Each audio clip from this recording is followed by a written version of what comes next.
Hello, my name is Adolfo, and this is Life of Adolfo. Today I'm going to be covering the requirements to enter the Philippines with a U.S. passport.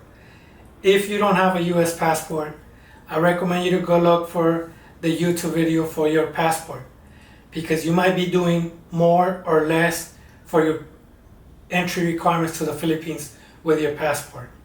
Now I'm going to cover the entry requirements with a U.S. passport on a tourist visa. Number one is have a passport with 6 months before it expires. Second, have a departure flight or a return flight. And what I mean is that sometimes the clerk might ask you for a return flight because they want to verify that you're going to exit the country within 30 days of your visa. Third is your e-travel.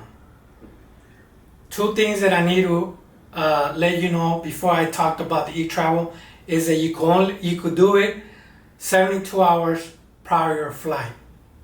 It's not going to let you access other days, only these 3 days before you fly.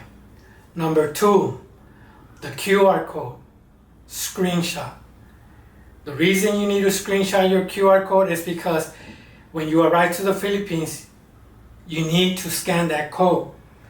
If you don't have internet, you're not going to be able to scan the code. If you already left the site or for some reason you open it on the QR code and it refresh and it's no longer in the QR code, you no longer have your QR code. With that being said, screenshot, 72 hours. Remember those two things.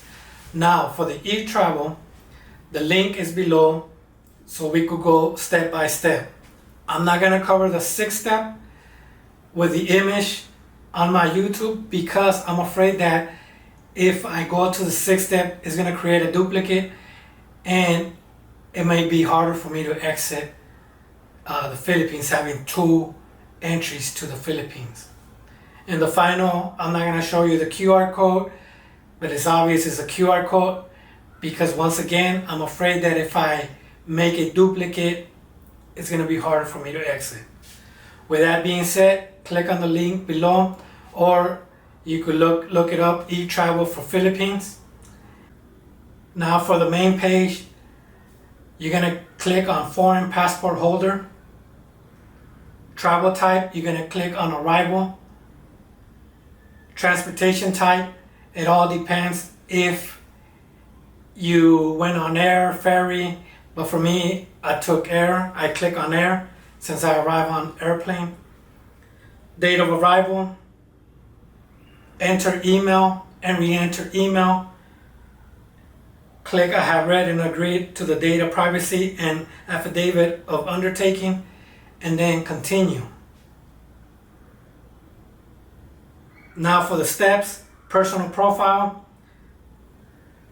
You put your name, middle name, optional, last name, suffix, optional, passport number, sex, birth date, citizenship, and country of birth in case you were born in a different country with a U.S. passport. On the little Philippine icon, if you don't have a Philippine phone number, for me, I put my U.S. phone number. So I went to the U.S. flag and I put my American phone number. Step 2, residence. This is your residence back in the U.S. or the country that you're residing in. And the address, your physical address as well. Then click next. Step 3 are your travel details, the date of arrival, the country of origin, the purpose of the travel, traveler type, name of airline, flight number, airport of arrival, and seat bed number. For the flight number, maybe your website is not showing you your flight number, so I do recommend to do it when you get the ticket. For me, the lady told me to step aside and do my process. You could let her know that you don't have your flight number. If you do, then continue the process and you could do it at home with good Wi-Fi and so on. Step 4, tourist destination. This is where you're going to put where you're staying. It could be a hotel, resort, residence, or transit.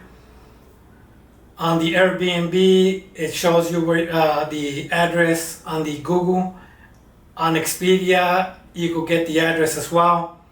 On the contact information, I did put my host number.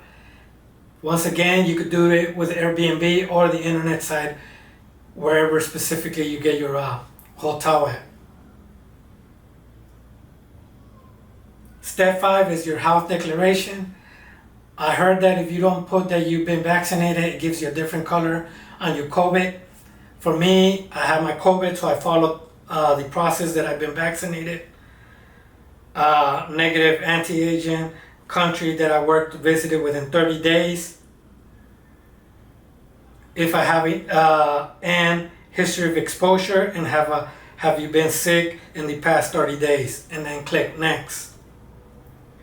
On step 6 is the verification. Like I mentioned, I don't have the image to show because I'm afraid that creating a duplicate will be hard for me to exit. And the final is the QR code, like I mentioned, screenshot.